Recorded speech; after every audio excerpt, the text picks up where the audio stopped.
Ертеде ешкі жөні бөртеде бір ата мен әже өмір сүріпті. Ата мен әже бір күні шүйіркелесіп, әңгімелесіп, шәй ішіп отырған жерден ата бауырсақ жегісі келіп, кемпірім, бүгін бауырсақ пісірші деп тапсырма береді екен. Кемпірі жарайды деп лезде бауырсақты пісіріп, бауырсақтар суысын деп терезенің алдына шығарып қояды. Терезенің алдына қойғаны сол еді.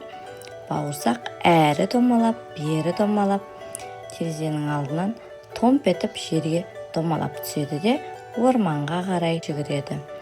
Аттамнан да қаштым, әжемнен де қаштым деп орманда өлең айтып келе жатырған жерден алдынан қарны ашқан қоян кездеседі. Қоян: «Ой, исің қандай тамаша, мен сені жеймін» дейді. Бауырсақ: «Атамнан да қаштым, әжемнен де қаштым, енді сенен де қашам» деп шаңын шығарып қаша жөнеледі.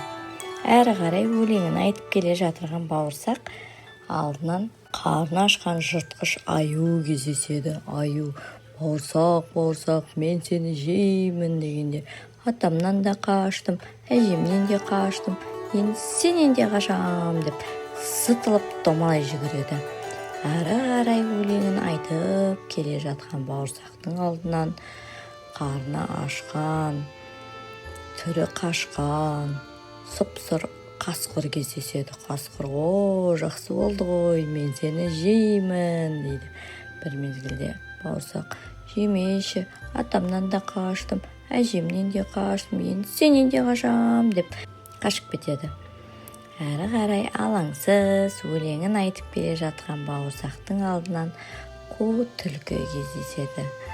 Түлкі қулығына салынып: «Сен әнді күшті айтады екенсің, менің құлағым естімейді, менің тұмсығыма келіп айтшы» дейді да қап еткізіп бауырсақты сол мезетте жеп қояды. Достар, ертегі ұнады ма сендерге?